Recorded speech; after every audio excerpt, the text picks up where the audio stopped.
Hello everybody, this is Reed Martin with the Real Estate Group at RE/MAX First. Today I wanted to go over the housing supply. We've seen inventory fluctuate quite a bit recently, and so just wanted to go over some of those common factors that are affecting the housing supply. So the first one on here, to me, is the easy one. We get new inventory when homeowners decide to sell their property. Now, there's several different things that go into that, and some of the challenges that homeowners are seeing or trying to overcome to get their homes up for sale or decide to make that commitment to sell.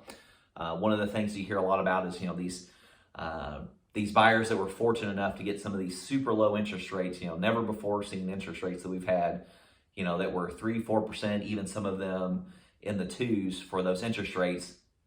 And there's been a lot of concern on, all right, well, if I sell, then I'm going to lose this fantastic interest rate that we've had. So the way that I kind of look at that is yes, they're going to have a difference in interest rates, right? So now interest rates have increased. We're actually in a historic average in that 6-7% range, which is consistent. So certainly not the 2.75s and 3% that we got used to over the past several years, but certainly nowhere near, the 16-18% interest rates that we heard about in the early 80s, that were credit card type interest rates.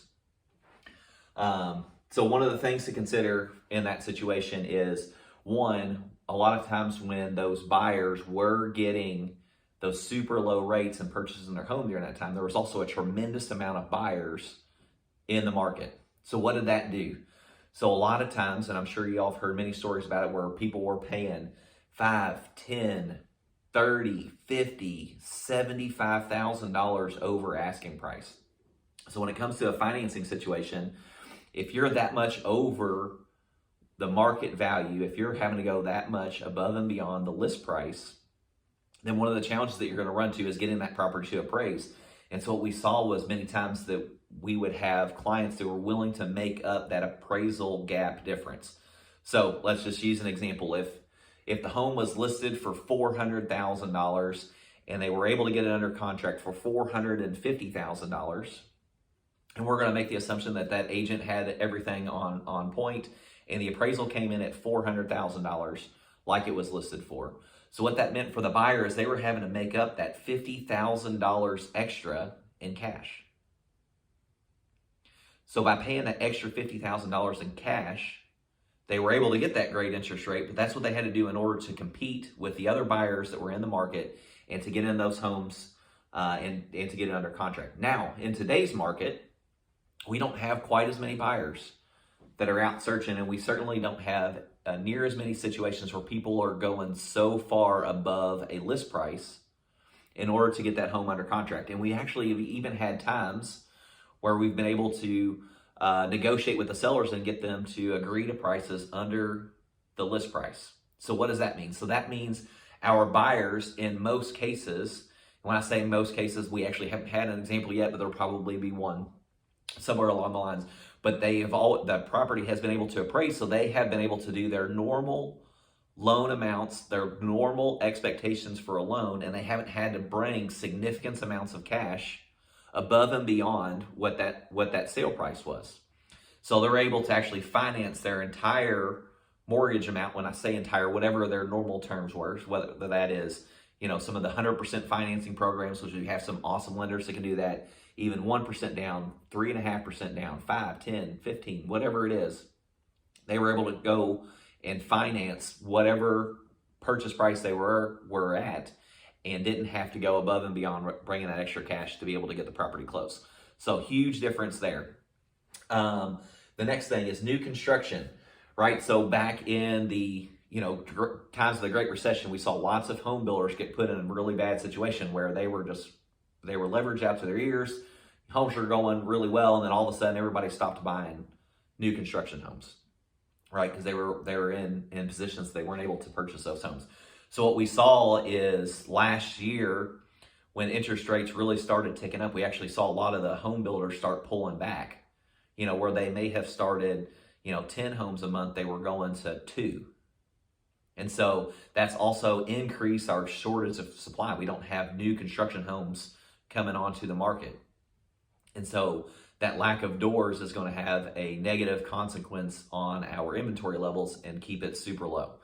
We do see new construction builds are starting to pick up some. New starts are coming. And so that'll help with that inventory supply. They can see that demand is still there. We still have buyers that are searching for the right property for them and their family. So we're starting to see that back up. But our new construction starts for the past, I think it's 14 years, have been below the historic averages. Like over the last 50 some odd years, the average, I don't remember the number, but we've been significantly under that over the last 14 years. So we're, even with all the new construction and all the new developments going on, we're actually still less than what our normal supply of new homes coming to market are available. So that in itself is going to have a negative impact on our ability to have more inventory for buyers and sellers. And then distressed properties. So we haven't seen as many distressed properties. I know everybody's worried about, or lots of the news outlets are talking about, these big, this big market crash and everything that's going to happen. Well, because of all these other factors, where we still have interest rates that are still at a reasonable level, we still have a low inventory of properties. We're actually still considered in a seller's market at this point. So we've got about, I think national average is a little over three months supply of homes. In our market, we're probably closer to 2. So that's going to continue to drive home values up. We're still going to see homes that are moving. And another important thing to look at for our homeowners when they're deciding to sell, there's still going to be people that move regardless of market conditions, right? So some of those things to think about is, my favorite example is, somebody that's unfortunately having to go through a divorce. There's probably no market conditions that's going to keep those people in the home together, right? They're probably going to sell, move on to something else, right? I doubt there's going to be many divorcees that are going through that situation and be like, you know what, we're going to stay in this house together because the market conditions aren't quite right. So one of the reasons to sell, but you have other ones that'll be, somebody that moves into our market because of a new job, or they move out of the market for a new job, or maybe a family member passes away, so they no longer have a need for that home. Or you have people that have growing families, bring more people into the family, need more space.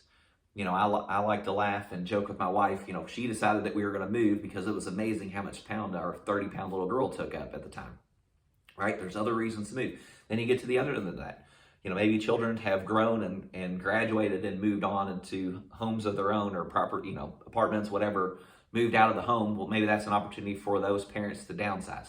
So there's still plenty of reasons for people to move regardless of those market conditions. And there's always opportunities to find the right house for you. Now, we may have to sort through some more properties, and it may take a little bit longer, but there's still people moving. There's still new homes coming on the market consistently, and we can help you find the right place for you. So if you have any additional questions, feel free to put them in the comments. Happy to answer those, and have a great day.